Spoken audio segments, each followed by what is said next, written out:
Welcome to my dad's car. Enjoy!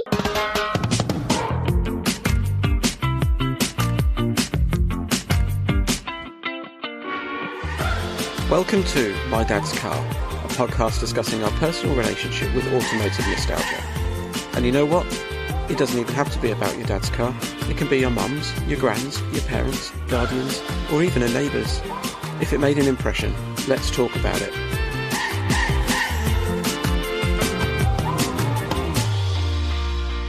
Hello. Hey guys. Hi Rupert. Yeah, nice to meet you, Andy. Hi, John. Yeah, thank you for joining us, Rupert. Nice to meet you. Thank you for having me. No, I've been really looking forward to this. Been listening to your podcast, and I think it's great. I think it's a really good, different take on talking about cars because there's obviously so many out there, but this is really unique in what it does. Good to hear. Yeah, so for benefit of the tape, as Andy would say, Rupert and I, we met, didn't we, through work. So yeah, we've had a couple of chats, haven't we, over the last few years or so, sort of intermittently. But yeah, no, you kind of sprung to mind as someone that's probably got a little bit of heritage in terms of car history. So yeah, it'd be good to hear your earliest car memory, Rupert. Yeah, well, my earliest car memory, and I've been thinking about this for a while to try and sort of really rack my brains about what it was. And I think the earliest thing I can really remember is my family car at the time was a Montego estate. And sitting in the back seats, the very back in the boot, facing backwards with a friend. The death seats. Yeah, on the way to like some weekend activity. I don't know if you've been to Eastbourne Sovereign Centre.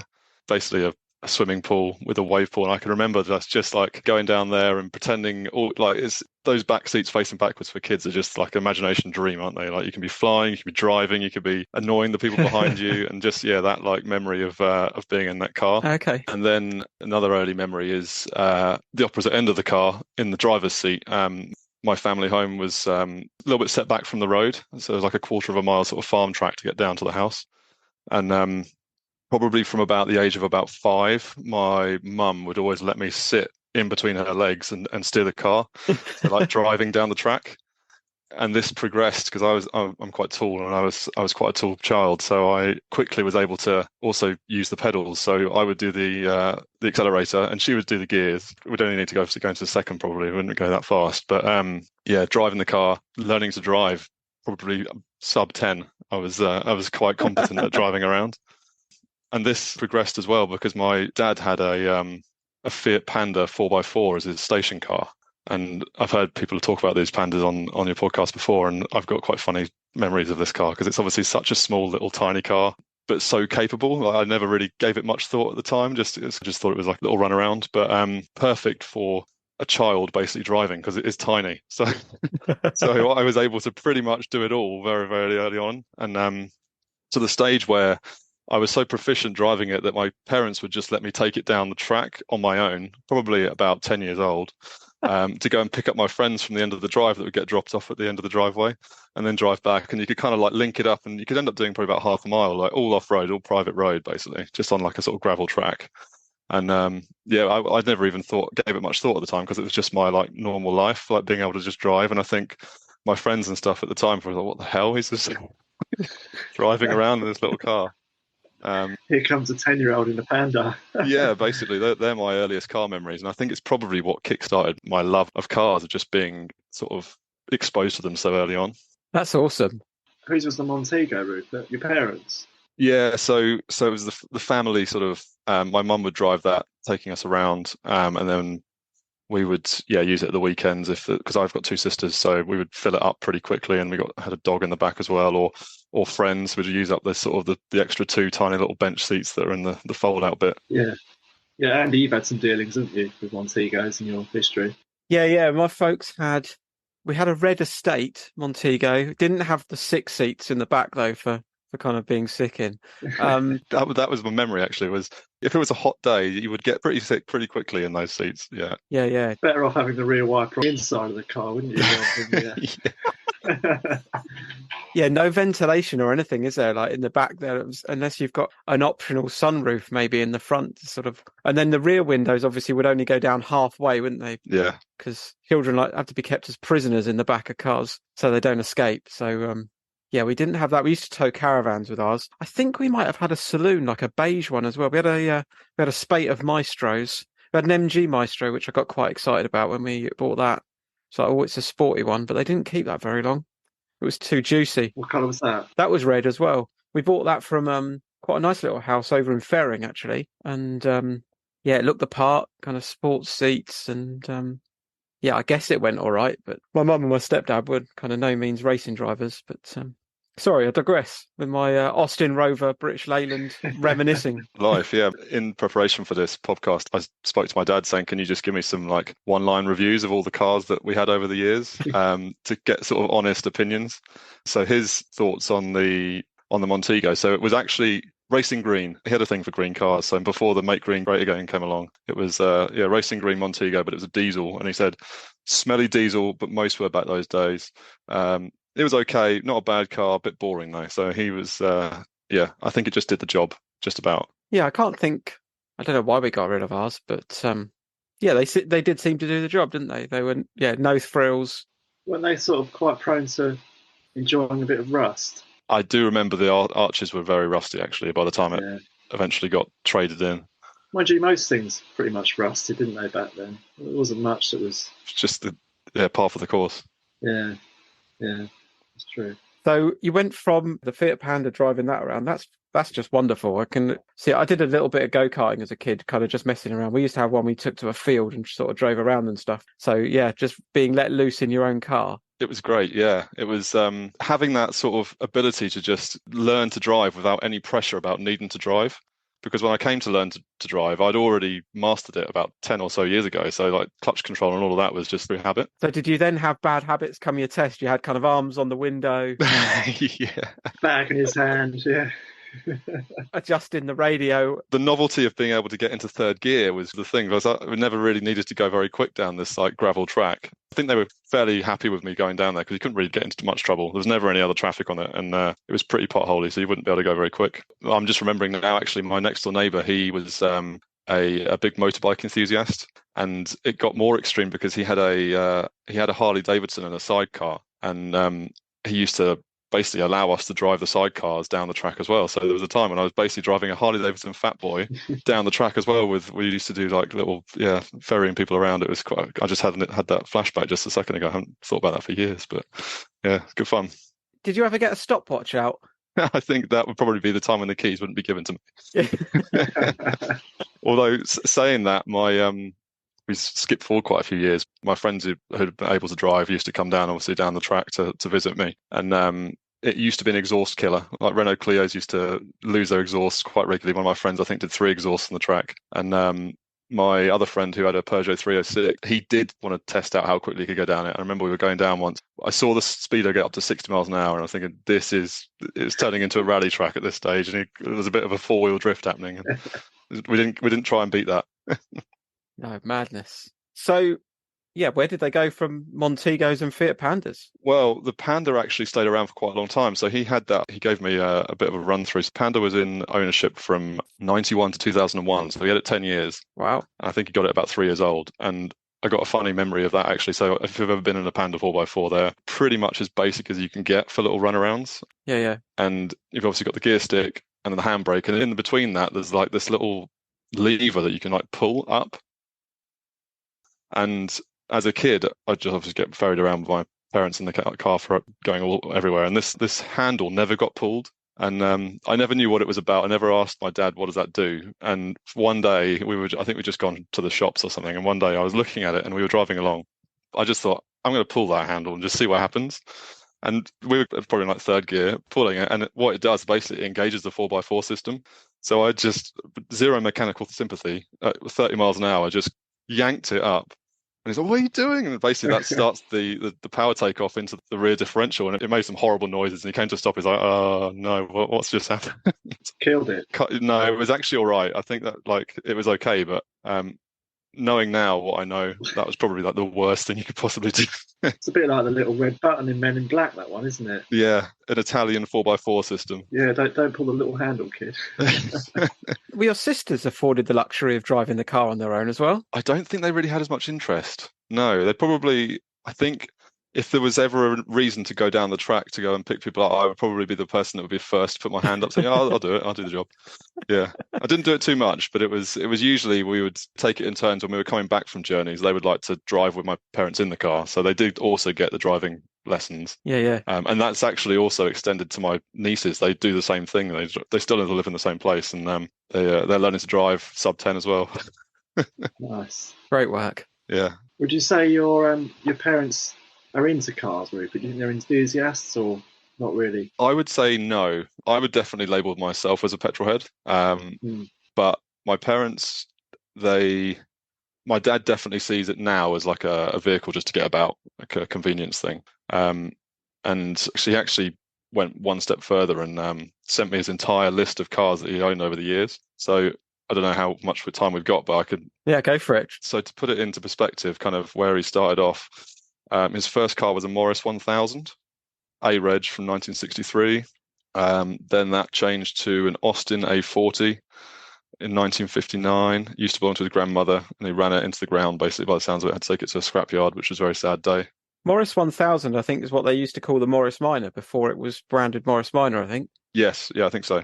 So after the Austin A40, he went to a rear-engine car, and you all think, 911 maybe. No, it's a Hillman Imp. Yeah. Similar. Yeah, similar. Both my parents, actually. My mum owned a rear-engine car as well. Her favourite car that she had was a Beetle. So they're both proficient at driving light front ends. Then my dad went on to a Citroen 2CV, which he wishes he kept, actually. It's from 1975 to 1977. Sold it because he was scared that the headlights were going to rust through and need replacing. So he sold it to someone in Wales and left it there. And then on second thoughts, just realised he could have probably just replaced the headlights if they'd rusted through. Yeah. They're not particularly integral, are they? They're sort of sitting there on bits of stalk or whatever. I read this bit of the story thinking, I probably didn't need to sell it, because he still wishes he had it now, actually, as a collector's car. Then he went on to some... Well, I think this is where the French theme kicks off. Went on to a Renault 5 GTS in 1977 to 78. And then a Renault Fuego, which I had to Google what that was because... Oh, they're like a little sort of coupe type thing, aren't they? Sort of... Yeah, quite interesting looking thing, actually. Yeah. Yeah, you don't see many of those. He's going through the cars at quite a pace, isn't he, Rupert? He's not messing around. Yeah, this one only lasted 6 months. He moved to Jersey, so I had to sell it. And then because he could buy another car with no VAT, so he bought another Renault 5 GTS and did some European trips in this. One of note, he said he drove overnight to Val d'Isere from St. Malo, non-stop, only to stop for fuel, 12 hours, 15 minutes. So not sure I'd fancy that in a Renault 5. No.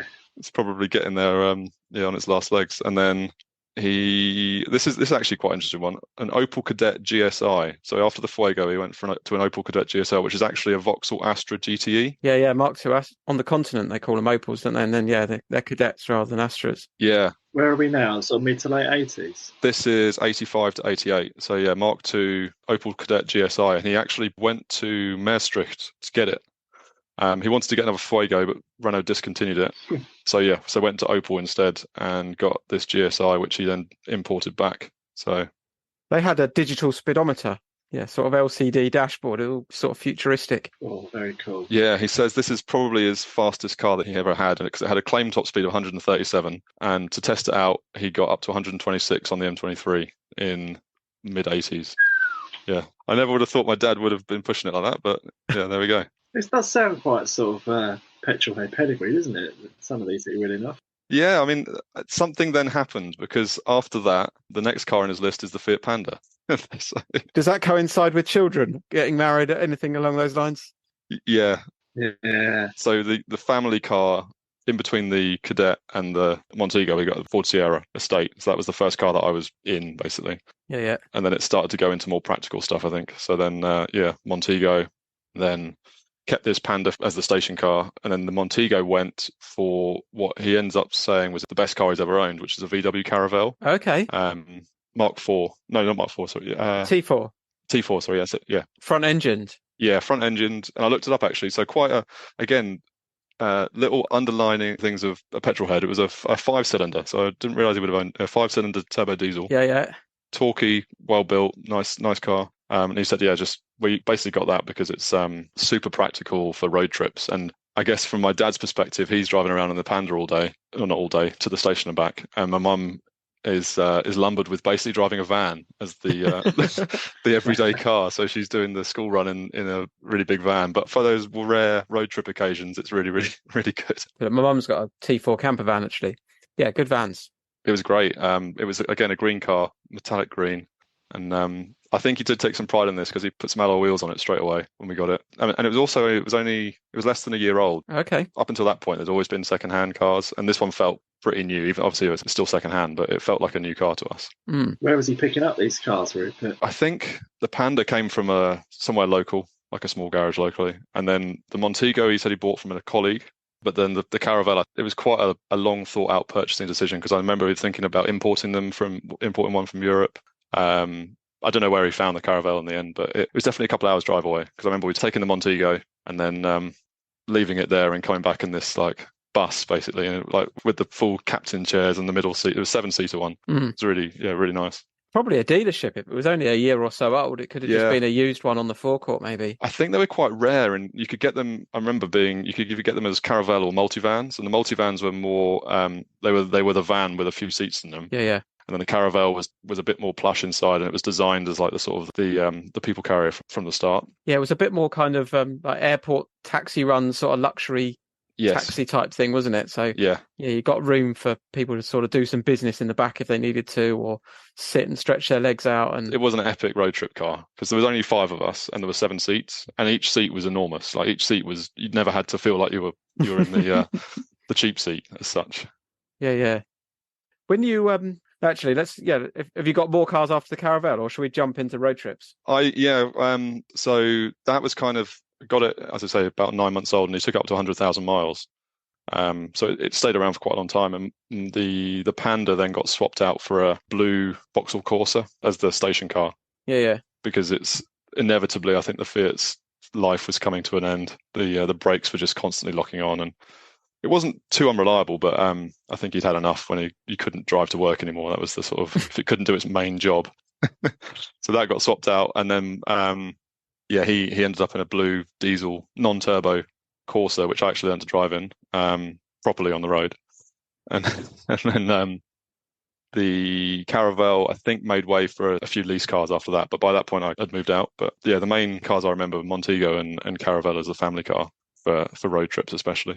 So where were you going kind of road trip wise? Is sort of holidays or visiting family or? Yeah, so we always used to, like the summer holiday was in France, camping in France. Okay. We'd often travel to Brittany area and then down on the west coast, down to La Rochelle, like 2 weeks down that way. And that car was just amazing for that. It swallowed up miles effortlessly. No one felt like you were having to sort of swap seats. There was aircon in the back. It was so good at that. I think the only drawback probably was the fact that there was too early for sat nav, so whoever was up front was the navigator, and that usually fell to my mum to be the navigator, or as I'm sure many families have it, the navigation soon turned into arguments about why are we going down here and all that sort of stuff. So yeah, it's a bit of a sort of the mum's role suddenly becomes like the most difficult thing in the world, isn't it, when they sit in that passenger seat? It's probably easier to drive. They take the flak. Exactly. Yeah. The great thing about the Caravelle actually is if you're on the back row, you could just be completely removed from it altogether. Like you were so far back from any of that it's just sort of, you just look out the window and we'll get there when we get there. Any music, Rupert, going on in the car at all? So my parents used to mainly just be radios. So my mum would listen to Southern FM, when we're in England this is anyway, Southern FM.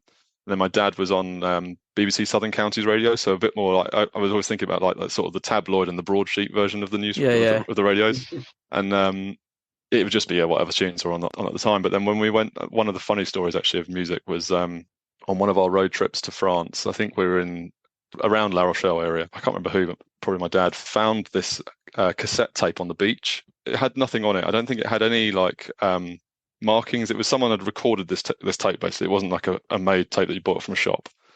And we took it back. It was all clean, and he put it into the cassette player, and it was just this French artist singing. Like someone had recorded this album of this French artist just singing French songs completely in French. And for the rest of the holiday, we basically just drove around listening to this tape of this French guy. I have no idea what the artist was. It was way before Spotify, anything like that. None of us really spoke any French, so couldn't even work out what he was singing about. And that just was the soundtrack to the holiday. It was quite a surreal thing looking back on it, like finding something on the beach and then it just, yeah. It could have been some sort of subliminal French propaganda message, and you just really don't know. Yeah, it was quite funny. Secretly saying, Yeah, if you Buy a BX. yeah, if you play it at half speed, you get the actual message. yeah. You want a Picasso? Je voudrais un BX. S'il vous plaît. I didn't know you were fluent, Andy. Oh, yeah. That was French 101. My dad's favourite feature of the Caravelle was the radio had long wave on it. Nice. So he was very much a fan of listening to to any cricket test match that was at the time being broadcast, wherever it was from in the world, and on Test Match Special on long wave 198.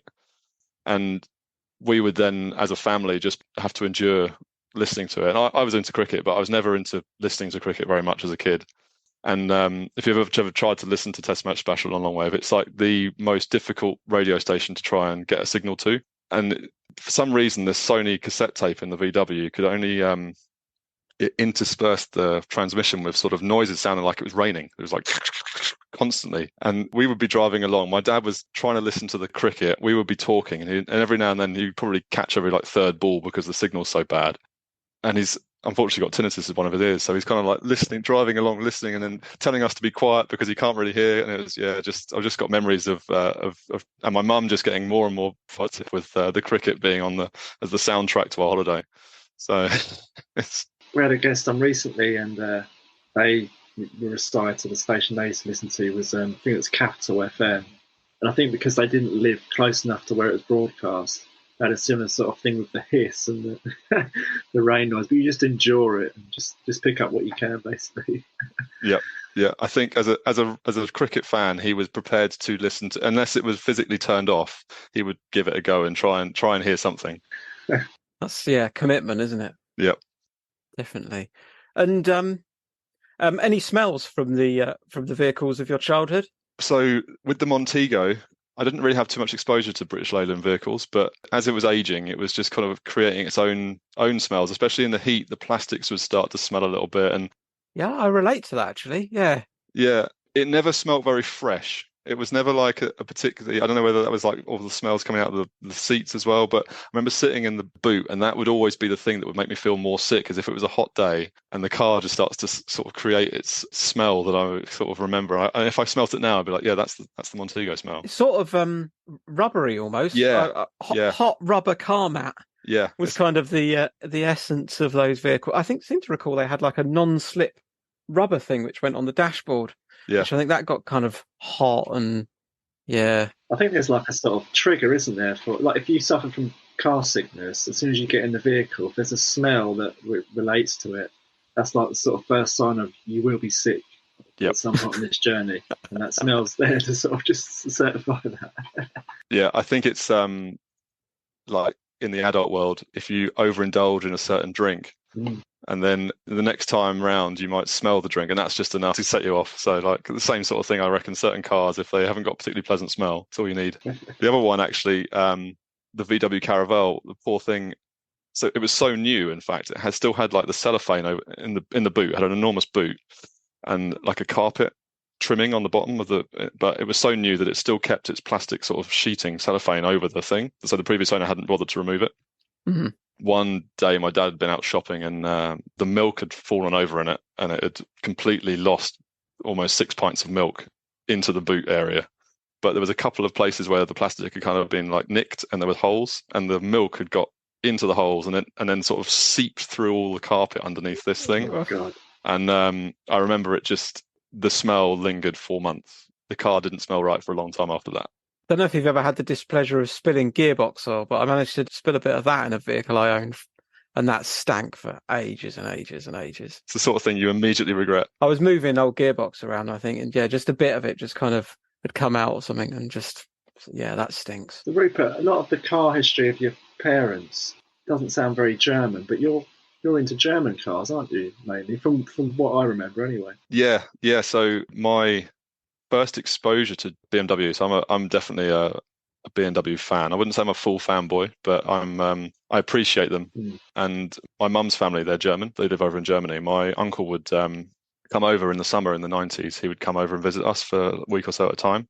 And so he would drive over. And my first exposure to BMW was he came over, and it must have been 98, I reckon. He came over in his brand new BMW, and it was, I remember it vividly, it was an E39 5 Series.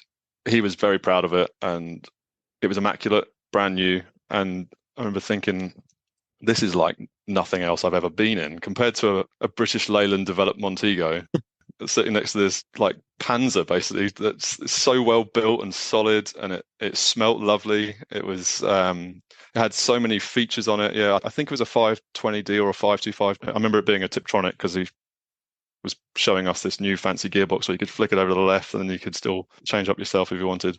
And having the key where you could put all the windows down if you wanted to do that. And I was thinking, this is just like, what is this technology? But yeah, he just unlock it and let us like pour all over it and press all the buttons, and just, yeah, it was so I quickly grew up an appreciation for like BMW at that point. I obviously had he definitely wouldn't let me drive that down the track. But my grandparents also had a BMW. They had an E36 318 compact version.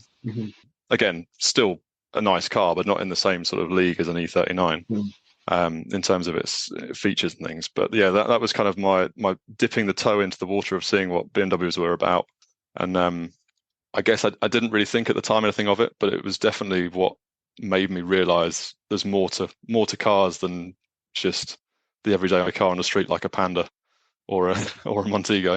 It's funny, isn't it, how like quite an indirect exposure to something can get you massively into. Because I like BMWs as well, I like the older stuff, and that's purely because of one of my brothers got into it. And the reason he got into it is because he was a chef, and I think his head chef at the time had an E34 535 manual, black. I think Matt, my brother at the time, he had like a Mark III Escort. He was thinking of changing up, and this chef guy said to him, "Well, have you thought about, getting a 5 Series?" And he thought, "Oh, that's like totally, way beyond what I could afford." And he actually looked into it, and it wasn't sort of too unaffordable, because it's quite a respectable vehicle, like insurance-wise, wasn't too bad. So he got an E34 520. And then I remember, like, the first time I went in there, after sort of him taking me around in an Escort, like you just said, Rupert, it's such a step up. And I just couldn't quite believe that, you're going from an Escort to that, and the sound of it was just so nice. And yeah, and then once I could learn to drive, I ended up getting one myself once I could afford it. So yeah, it's just funny, isn't it? Like a little story like that could just link back to someone I've never even met or will meet, and there we go, it's in the blood. Cost me thousands. Money well spent, I'd say. In the 90s, they were quite rare, though, BMWs. They weren't everywhere, like every street. Like now, you pretty much will see one whenever you go out in a car. But back then, they were quite rare, especially the bigger versions. Like as you start, like 7 Series were just hardly ever see them. And then sort of when I started to work out that you could work out the engine size by how many tailpipes were coming out the back, that was the next thing to be spotting. BMW were sort of the masters at making the wolf in sheep's clothing cars back then. And like the E39 M5 especially was once I realised there was like a hierarchy to these BMWs, and you could kind of look at the badge, and if there was no badge, look for the exhausts, and that became like a thing for me, just like spotting the potent ones. And I remember there was a blue. It was probably, this is about 2001 now, or 2000 even. There was a blue M5 E39 M5 that used to come to the school I was at. I don't know whose parents it were, but yeah, it was always a good day to hear that burbling off down the road. Yeah. I never had a huge involving with BMW. My kind of biggest sort of memory with them, there was a kid it must have been when I was at middle school, and his dad was he was fairly high up at the local BMW dealership, and I remember kind of going to sort of play around at his house, and his dad had like a Sharknose 6 Series, and we'd kind of go out in that wherever we'd go, like to the park to play football or whatever it might be. And just sitting in the back of there and kind of like just the bucketed, a bit like a Corrado is, where there's sort of raised sides and sort of center console. A bit like my 944 is actually. And yeah, I'm not a huge BMW fan, but yeah, that's a cool car. Yeah, Yeah, I think they're so rare now, and I saw one the other day, and I still stop and stare when you see something like that going past. Because if you own one of those, then you're an enthusiast these days. Like, you're going to look after it. You don't fall into ownership of one of those things. Absolutely. My other BMW memory was actually my first experience of a 6-cylinder BMW petrol one was. I used to go up to my cousins up in Scotland sometimes. He was part of a scouts group, and we'd go to the game fairs up there, and we would all meet up as a group of scouts, and then get taken in the sort of the scout leaders' cars to these game fairs. And I don't know who it was, but one of the cars that was doing the ferrying was this brand new 328 Ci, and basically it was in the back of that. And whoever was driving it, I think it was quite a young guy. Must have been fairly well off to be owning one of these in like '99, because they're not cheap cars. I remember him just putting his foot down for the first time, and we're just like thrown to the back of the seat. And not a quick car by these standards these days, but that was a real impression moment when I was like, wow, this is what a fast engine can sound like and feel like from someone in the passenger seat. And that left an impression for me, because I thought one day I'd like to own that car if I can afford it. And that was my first and only BMW 330 Ci, but it definitely left enough of an impression to go, I'd like to have that car one day if I can. Nice. So the other cars that your parents had, are there any other cars from sort of your youth where you're like, actually, I'd really like to get one of those? I keep, as funny as it sounds, the Fiat Panda, actually, like they're so rare these days, and it's such a novelty car. Like, you look at it, and so my dad's quite tall. He's 6'3", I'm 6'2", and it must have just looked the funniest thing. This guy driving a car which is like, it's tiny by normal car. Like Mr. Incredible. Yeah. And my mum used to describe it as the baked bean can, because it was the metal was so thin, like the doors. You know, when you shut a car door, you can hear if it's a good, well built one. This thing was like, you could basically just see the door flexing. It's so flimsy. Yeah. Every time you go abroad, if you go to Italy, you see them everywhere. Like anywhere that's slightly hilly. I don't know what they do to keep them going, but they look like in incredible condition. They hardly have any rust on them. But the Fiat Pandas are these like the mountain goats of the car world over in Italy. I think one of those, if you ever have any need for just like a cheap runaround, that's a bit of a novelty. Because I looked into it again, like the 4x4. It's such a unique car. It's got a bonnet scoop air intake. So like, what else has that? Like Subarus, like whoever designed it really thought about it. They're like, okay, this car might need some water depth weighting. So yeah, put the air intake on the bonnet, and 4x4 system, which is a proper 4x4 system with a power takeoff. It's not like a Haldex thing. Like, you could properly engage it. And I just think, yeah, they're cheap. Well, I say they're cheap. They're probably a couple of grand now to get a decent one, but something like that would be quite fun. I don't think. There's certainly nothing else like that, was there, at the time? Like, it just sort of came out of nowhere, really. Yeah. And it's not as if they were sort of trying to, we're going to try and make this, and this will take a bit of the lion's share of that car. It's very much, like you say, some of the features on there are very unique. Yeah. They I was Googling it, actually, just to sort of remind myself about it. And some of them you could get, I don't know, it wasn't what my dad had on his, but you could get like an inclinometer on the dashboard to tell you what angle your car's at and like how much pitch and roll it's got. Like, it was proper designed to really go off-road, these things. And he bought it as a station car because we lived in the bottom of a valley. So sometimes there'd be snow, so he couldn't get there. And I don't know what his reasoning being, thinking like, well, if I can get to the station, then I can get on the train. But you know what British trains are like. If he can't get to the station, no hope in hell is the train going to be running. So like, if he's the only one that's managed to get there because he's got 4x4 Panda, then he'll still be sat there all day probably waiting for the train. What did your dad do? He worked for Royal Bank. Train driver. Yeah. He worked for Royal Bank of Scotland, office job in London. Okay. But before the days of working from home, so his job was basically got to get the train every day. He did it for probably 25 years from a house we lived at. So spent a lot of time driving that 15-minute to and from the station. If I was him, I probably got something a bit more sporty. If I was driving every day on my own, 6 a.m, whatever. But I guess if you put kind of sensible head on, you want something that's pretty frugal on the old fuel. You want something that you're going to leave there, and in those days, no one's going to give that a second glance. Exactly, yeah. No one's going to try and steal your radio out of it or presume there's any sort of thing of value in the boot, because it's a few £100 worth of cars with a passing glance, isn't it? Exactly, yeah. It was, I think it was sub 1 litre. It was like 0.935 cc, so round up to a litre. But yeah, I think I only had 5 gears. And I was reading, I think the first gear, because it was a 4x4 version, it had like a crawler gear in first gear, so you had to use second as like a sort of almost like a dogleg first. Okay. I've driven a non 4x4 one, and it was It wasn't the most pleasant experience, I have to admit. No. But I drove that and a Bedford Rascal within kind of a few days of each other, and both of them I pretty much needed counselling after it. Yeah. Not a car to do any length of journey more than about 20 minutes in, really. I remember I'd go and watch cricket with my dad down in Hove, and to get there it was about an hour and a half drive or whatever.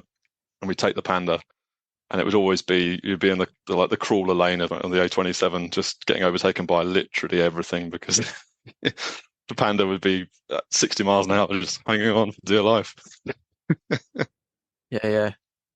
Be praying for the downhill section, so you can gather the momentum for the next hill.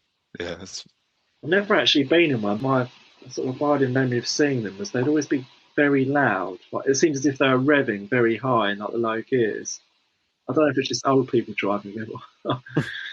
Yeah, I think they were just designed to do no more than like 40 miles an hour, I think. They were literally purest sense of a runaround you could get. Built for the farm track, Rupert, wasn't it, really?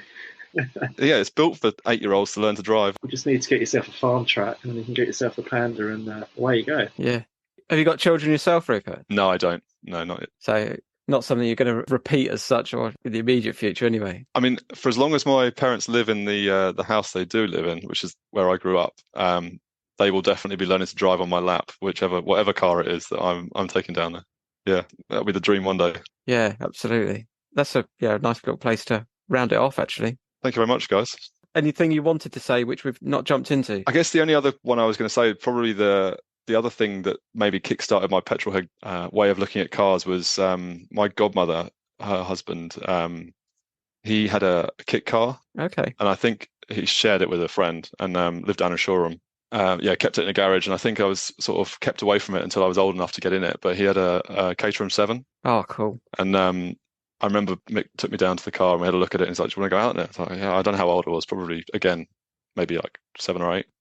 Old enough to be able to get into it and put the racing harness on. And I remember just being scared going out in this thing, because it was obviously no doors, windscreen of about this, and you guys are familiar with the roundabouts all around Shoreham. And it was, again, the only thing I was comparing it to was a Montego. So like going out in this thing and it basically being like a go-kart. Yeah, it was just the most insane experience. I can remember getting out just being like brain frazzled about what had just happened. And then again, combine that with everything we just talked about, sort of was the kickstarter probably to my my petrolhead ways. Have you driven one? I haven't. No, I haven't. Yeah, I'd love to. Yeah, they're on my bucket list to drive one of those. It's a pure form of driving, I think everyone says. Is it sort of the closest thing to a bike on 4 wheels?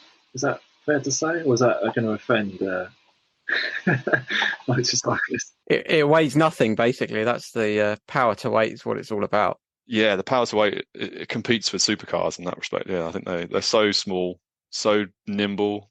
Like, I've got a Clio track car, and they just drive around us all day long. Like, the Clio's pretty nimble on its feet, but Caterhams can just do what they want, any speed, any corner. It goes everywhere.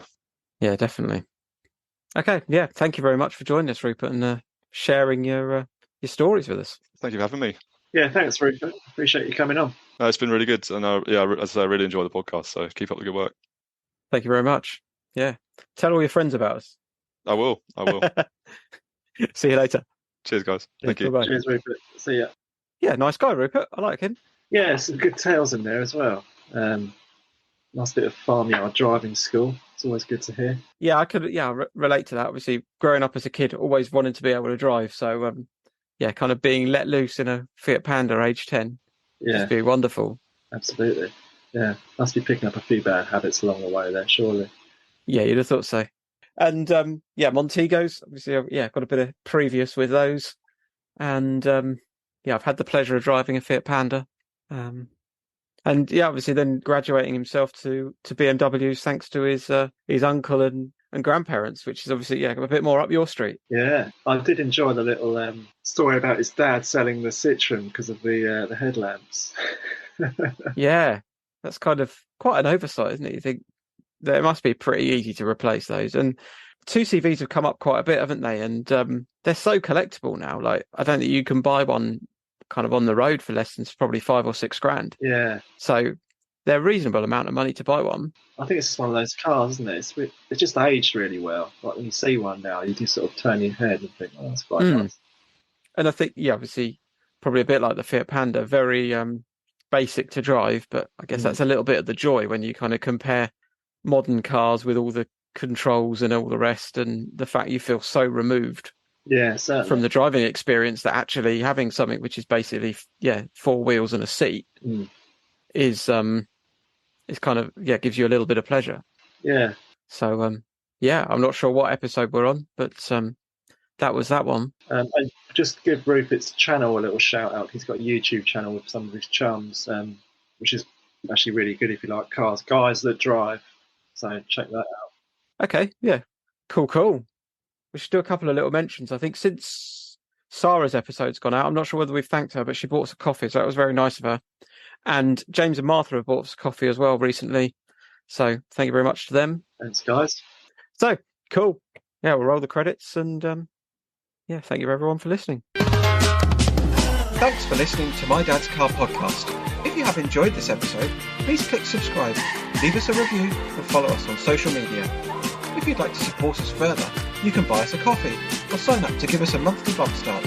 You'll find details on our website, mydadscar.co.uk. Bye for now.